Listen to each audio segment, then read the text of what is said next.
बाबरी मस्जिद को सन 1980 के पहले कौन जानता था? मैं तो नहीं जानता था, कुछ लोग शायद जानते थे। आम हिंदुस्तानी जानता ही नहीं था बाबरी मस्जिद क्या है और राम जन्मभूमि की जगह क्या है। ना मुस्लिम जानता था ना हिंदू जानता था। आम मुसलमान जानता ही नहीं था, आम हिंदू जानता ही नहीं था, आम हिंदुस्तानी नहीं जानता था। लेकिन इसको एक पॉलिटिकल प्लॉय बनाया गया, पॉलिटिशियन वोट बैंक के लिए। सुप्रीम कोर्ट ने ऑर्डर पास किया था कि इस डिस्प्यूटेड साइट पे, इस इख्तिलाफी जगह पे कोई नहीं आना चाहिए। उसके बावजूद 6 दिसंबर सन 1992 में, 1992 में 6 दिसंबर में एक बड़ी गैदरिंग हुई उसी डिस्प्यूटेड साइट के ऊपर, बाबरी मस्जिद राम जन्मभूमि इश्यू की जगह पे। ऑर्डर था सुप्रीम कोर्ट का, सबसे हाईएस्ट अथॉरिटी इस मुल्क की, नो गैदरिंग। तो भी गैदरिंग हुई। कौन गैदरिंग किया? Opposite party of politicians, politicians in the opposite party. हुकूमत चाहती थी तो रोक सकती थी, आसानी है, पुलिस उसके पास है, हथियार था, आसानी, लेकिन नहीं रोका। क्यों नहीं रोका? ऑपोजिशन ने गैदरिंग की वोट बैंक के लिए, क्या मुझे वोट मिलेगा। पॉलिटिशियन जो पावर में थे, अगर मैं इनको रोकूंगा तो मेरा वोट बैंक जाएगा, तो जाने दिया, आन दो, नो प्रॉब्लम, आ जाओ, पीछे के रास्ते से आओ। लेकिन टेलीविजन पे दिख रहा था सुप्रीम कोर्ट का ऑर्डर, नो गैदरिंग। उसके बाद क्या होता है? हजारों की तादाद में, 10,000 से ज्यादा, हजारों, tens of thousands of people, lakhs of people, लाखों लोग इकट्ठा हुए सब जगह से, त्रिशूल लेके बाबरी मस्जिद को शहीद करते। कोई भी अक्लमंद इंसान क्या त्रिशूल और तलवार से बाबरी मस्जिद नीचे आ सकती है? सैकड़ों साल से इतनी मजबूत इमारत आ सकती है? बोलते स्पॉन्टेनियस रिएक्शन था, प्लानिंग नहीं थी। टेलीविजन पे लाइव दिख रहा है, लाइव दिखा रहे, लाइव टेलीकास्ट, लाइव मैच होता है ना, वैसा लाइव दिखा रहे थे, कितने चैनल दिख रहा था। ऑपोजिशन के पॉलिटिशियन बैठे उधर, हुकूमत बैठे हुए पुलिस के सामने, और बाबरी मस्जिद नीचे आती। कैसा? बाय डायनामाइट, दिख रहा है। और बोलते का स्पॉन्टेनियस रिएक्शन था। क्या स्पॉन्टेनियस? प्लानिंग थी। बम के जरिए बाबरी मस्जिद को शहीद किया जाता है। मुझे लगता है कि जॉर्ज बुश ने ये बाबरी मस्जिद डिमोलिशन को देख के उसको आइडिया आया होगा कि 9/11 न्यूयॉर्क ट्विन टावर को बम से गिराओ।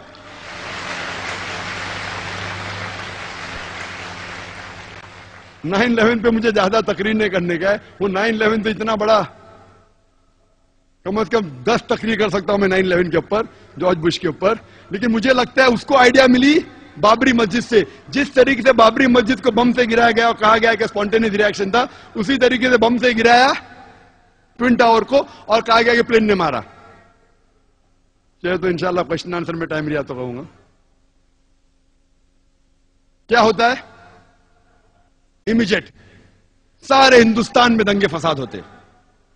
दंगे फसाद होने के बाद एक्शन का रिएक्शन होता है, हजारों लोग मारे जाते, हजारों लोग का कत्ल होता है सारे हिंदुस्तान में, अक्सर मुसलमान। और खुसूसन बॉम्बे में बाबरी मस्जिद डिमोलिश की कौन जिम्मेदार?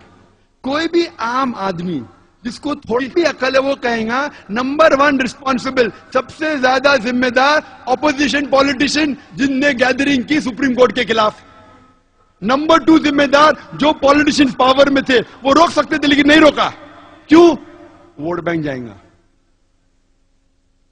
उसके वजह दंगे फसाद होते। दंगे फसाद में पुलिस चाहती दंगे फसाद को रोक सकती। आप कोई भी सीनियर पुलिस ऑफिसर से पूछिए, मैं तो बहुत से पुलिस ऑफिसर से बात कर चुका हूं इधर और बाहर भी, कोई भी सीनियर पुलिस ऑफिसर से पूछिए, दंगे फसाद को रोकना तो आसान सी बात है। जैसा शुरू हुआ within a few hours, चंद घंटों में रोका जा सकता है। अगर कम पुलिस फोर्स है तो रिजर्व फोर्स को बुलाओ। टेररिस्ट अटैक्स को रोकना बहुत मुश्किल है। कुछ रोक सकते, सब नहीं। सब रोकना नामुमकिन है 100%। कुछ को रोक सकते। दंगे फसाद 100% रोकना आसान है अगर पुलिस फोर्स चाहे तो। लेकिन जो पुलिस चाहती भी रोकना नहीं रोक सकती थी। क्यों? क्योंकि उनको पॉलिटिशियन का दबाव था। पुलिस फोर्स तो फाइनली गवर्नमेंट के अंदर आती ना, होम मिनिस्टर के अंडर।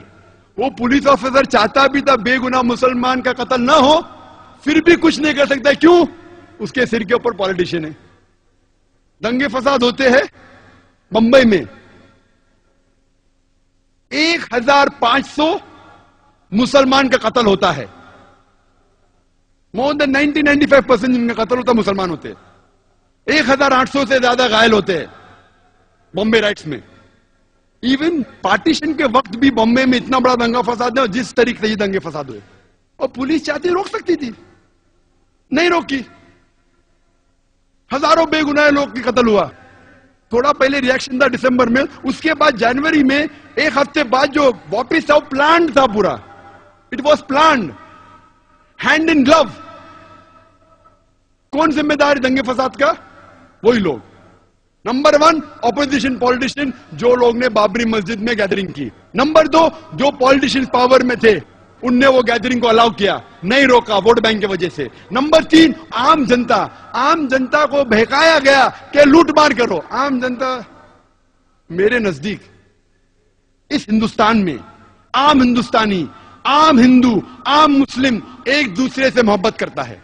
मेरे नजदीक, मेरे कई हिंदू दोस्त हैं, आम हिंदुस्तानी, आम हिंदू मुसलमान एक दूसरे से मोहब्बत करते हैं। ये पॉलिटिशियन लोग चिंगारी लगाते हैं वोट बैंक के लिए, और बेगुनाह लोग को बहकाते हैं और उनके जरिए राइट्स करते हैं। हम आम जनता हिंदुस्तान की इन पॉलिटिशियन के बहकावे में नहीं आना चाहिए। नंबर 3 रिस्पॉन्सिबल आम जनता, जो बेवकूफ बन जाती है। नंबर 4 पुलिस, जो रोक सकती थी नहीं रोकी, जो लोग रोकना चाहते थे भी नहीं रोक सकते। क्यों? उनका ट्रांसफर हो जाएगा। जब इतने मुसलमान मरे तो गवर्नमेंट सोचने लगी अभी वोट बैंक मुस्लिम की जाएंगी, बड़ी छोटी है, तो क्या की, 1 जज कमीशन, श्री कृष्ण कमीशन को अपॉइंट किया। मैं डरो मत, जो भी जिम्मेदार है वो गिरफ्तार होंगे। और कायम करते 1 जज कमीशन श्री B.N. कृष्ण को, श्री B.N. श्री कृष्ण को श्री कृष्णा कमीशन। और मुझे कहना पड़ेगा बिलाशुबा कि जस्टिस श्री कृष्णा वो एक डिवाउट हिंदू है, हिंदू धर्म का पालन करते हैं, लेकिन साथ साथ वो एक जस्ट और अपराइट इंसान है। साथ साथ वो एक ईमानदार और अदल के इंसान है, नागरिक है। हमें गर्व है उसके ऊपर। जस्टिस श्री कृष्णा अकेला 1 मैन कमीशन, वो क्या करता है? वो तहकीक करने लगता है कि जिम्मेदार कौन है। रिपोर्ट बनाते 2 वॉल्यूम में। पहले वॉल्यूम में कहां हमले हुए, क्यों हुए, क्या। दूसरे वॉल्यूम में कौन कौन जिम्मेदार थे। श्री कृष्णा कहते हैं, जस्टिस श्री कृष्ण, मैं नहीं कह रहा हूं, जस्टिस श्री कृष्णा कहते हैं कि ये राइट्स के जिम्मेदार, it was pre planned by the opposition politicians of Maharashtra. अपने रिपोर्ट में लिखते नंबर 1 रिस्पॉन्सिबल शिवसेना बाल ठाकरे।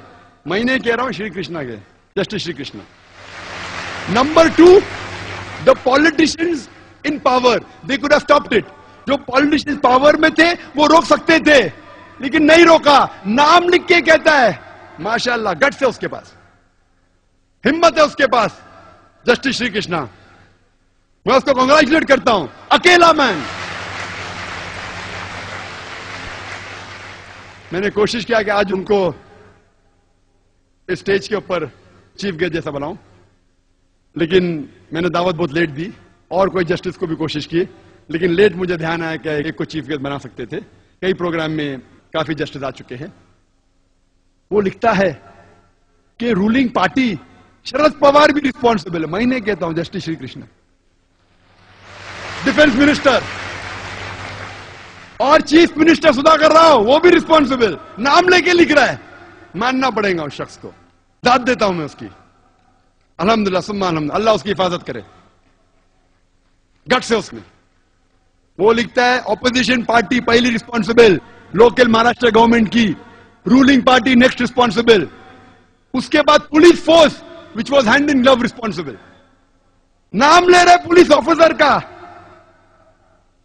नाम लेके 26 पुलिस स्टेशन जो बॉम्बे के ज्यूरिडिक्शन में, वो जाके साल भर नोट करते रहा, अकेला शख्स नाम लेके कमिश्नर, ज्वाइंट कमिश्नर, नाम भी लिया, त्यागी। दैट टाइम ज्वाइंट कमिश्नर क्या था उस टाइम, नाम लेके, पुलिस ऑफिसर के, रिस्पॉन्सिबल कहता है शुरुआत हुई बाबरी मस्जिद से। एल के अडवाणी का नाम भी अंदर है, एल के अडवाणी, बाबरी मस्जिद नाम लेते हुए। मैं तहकीक किया, लेकिन फिर पता चला ये शख्स जस्टिस बीएन श्री कृष्णा, हिम्मत है उसमें नाम लेते हुए। तो हम जानते हैं ये वजह कि इसके जिम्मेदार नंबर 1 है पॉलिटिशियंस।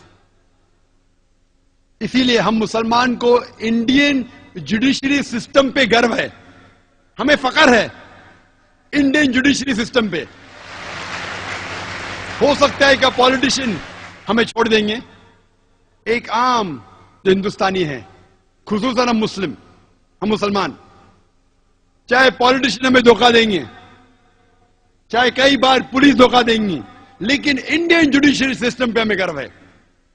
और हम दुआ करते हैं अल्लाह से, क्या ये जुडिशरी सिस्टम को पॉलिटिशियन की भनक ना लगे, वरना खुदा इस देश को बचा सकता है। बॉम्बे राइट्स के बाद